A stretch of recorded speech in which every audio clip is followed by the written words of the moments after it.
नमस्कार दोस्तों, मैं प्रशांत आज से इकोनॉमिक्स अर्थशास्त्र की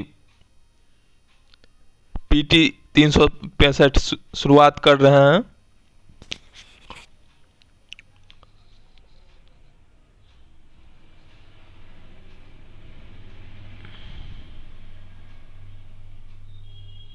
समृद्धि और विकास। भारत में सकल घरेलू उत्पाद जीडीपी का अनुमान। सुर्खियों में क्यों?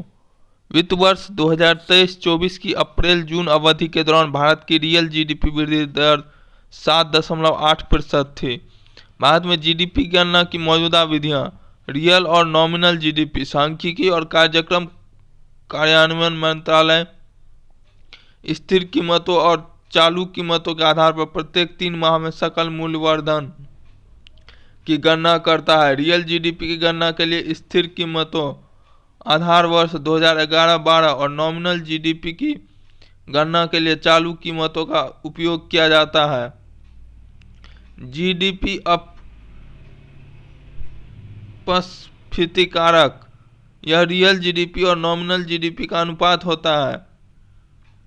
यह अनुपात बताता है कि उत्पादन में वृद्धि के बजाय उच्च कीमतों के चलते जीडीपी में किस सीमा तक वृद्धि हुई है।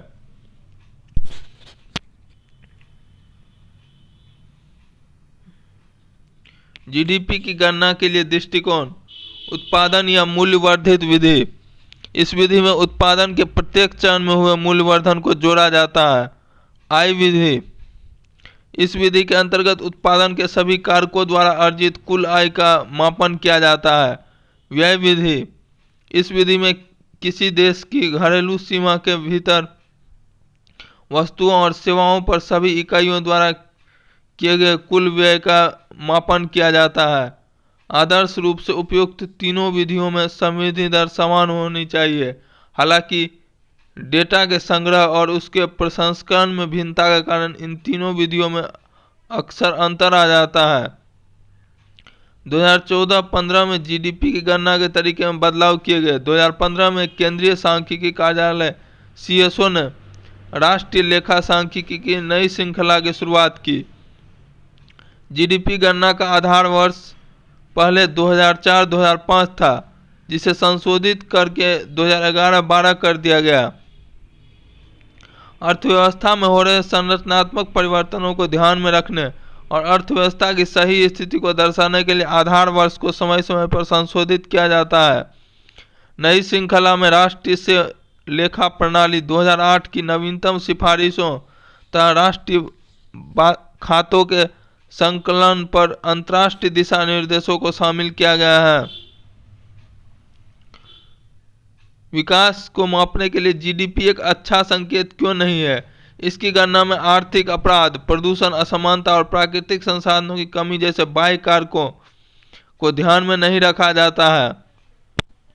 शांति, पर्यावरण संरक्षण या पारिवारिक जुड़ाव सहित कई प्रमुख कारकों की गणना जीडीपी के जरिए नहीं की जाती है। सामाजिक नुकसान से होने वाले आय की भी गणना, उदाहरण के लिए किसी ट्रेन में ट्रैक की मरम्मत जैसे आर्थिक गतिविधियों में भी जीडीपी में शामिल की जाती है। इनमें लोगों के जीवन के सामाजिक पहलुओं या प्राकृतिक पूंजी का लेखा जोखा शामिल नहीं होता है, जैसे स्वास्थ्य की स्थिति, शिक्षा की गुणवत्ता आदि। जीडीपी गणना की वर्तमान पद्धति में चुनौतियां अलग अलग क्षेत्रों से संबंधित पुराने डेटा की मौजूदगी, असंगठित क्षेत्र का लेखांकन, कुल उत्पादक गतिविधियों को बाहर रखना जैसे घरेलू कार्य।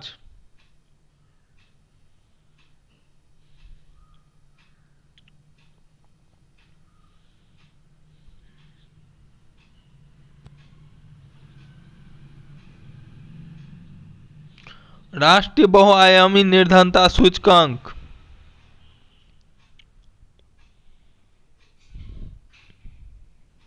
सुर्खियों में क्यों? नीति आयोग ने 2005-6 में भारत में बहुआयामी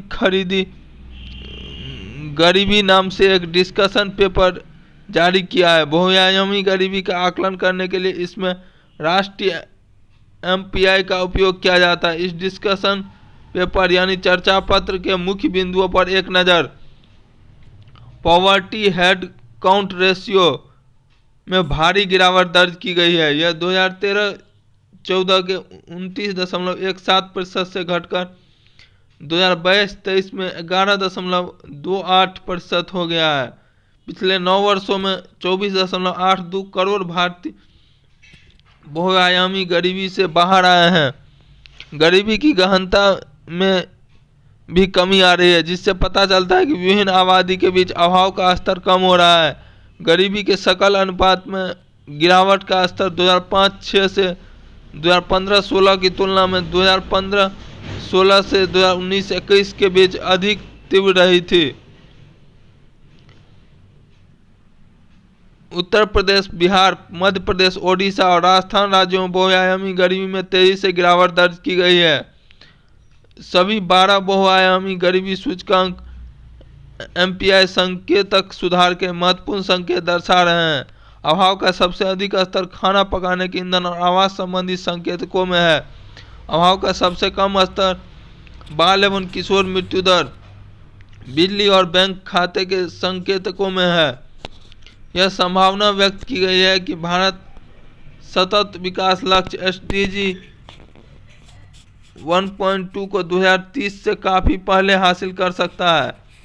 एसडीजी 1.2 में बहुआयामी गरीबी को कम से कम आधे तक कम करने का उल्लेख है।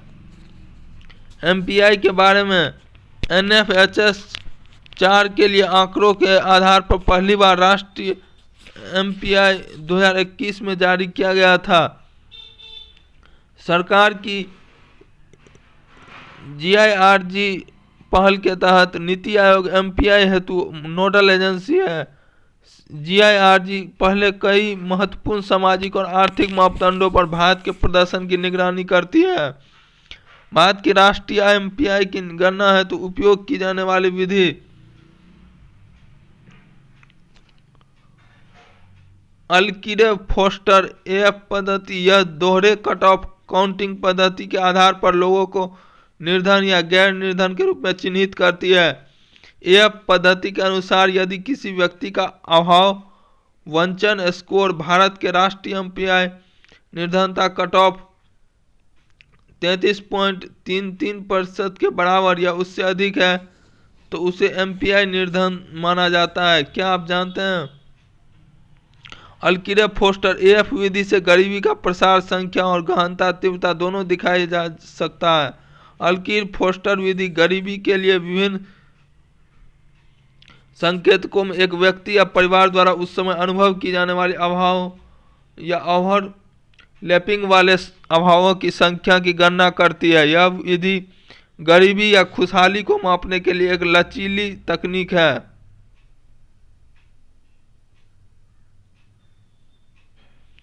राष्ट्रीय एमपीआई के उप सूचकांक हेड काउंट रेशियो एच कितने व्यक्ति निर्धन है। जनसंख्या में मौजूद बहुआयामी रूप से निर्धन व्यक्तियों का अनुपात वस्तुतः बहुआयामी रूप से निर्धन व्यक्तियों की संख्या को पुनः जनसंख्या में विभाजित करके निकाला जाता है। एमपीआई इक्वल टू बहुआयामी निर्धन व्यक्तियों की संख्या बटे कुल जनसंख्या।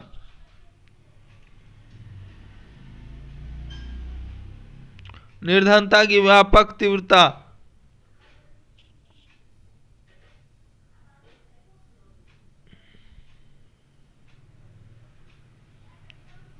ये निर्धनता का स्तर क्या है। इसका आकलन बहुआयामी रूप से निर्धन व्यक्तियों द्वारा सामना किए जाने वाले अभावों के औसत अनुपात से किया जाता है। व्यापकता तीव्रता की गणना के लिए सभी निर्धन लोगों की अभावग्रस्त के भारित स्कोर को जोड़ा जाता है और फिर उसे निर्धन लोगों की कुल जनसंख्या में विभाजित किया जाता है। हेड काउंट रेशियो एच और निर्धनता की व्यापकता तीव्रता ए का गुणा करके एमपीआई मान निकाला जाता है। यह निर्धनता के दायरे में शामिल लोगों और उनके अभाव वंचन के स्तर दोनों को दर्शाता है। भारत के राष्ट्रीय एमपीआई के संकेतक। राष्ट्रीय एमपीआई मॉडल के वैश्विक एमपीआई मॉडल के 10 मूल संकेतकों का उपयोग किया गया है। हालांकि इनके अलावा इसमें 2 अन्य संकेतकों मातृ स्वास्थ्य और बैंक खाता जोड़े गए हैं।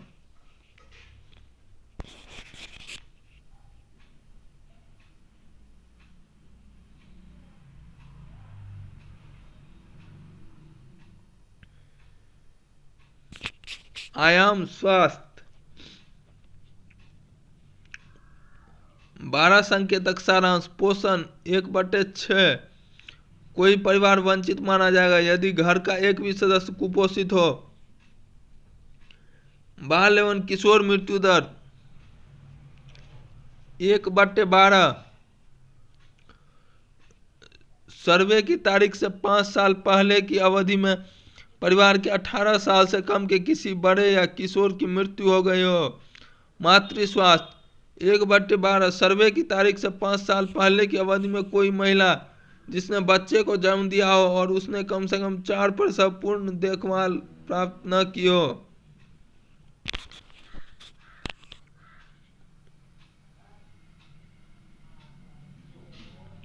शिक्षा 1/3। स्कूली शिक्षा के पूर्व 1/6।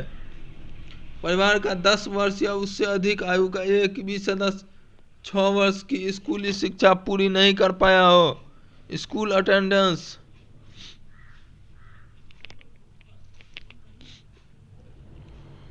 1/6।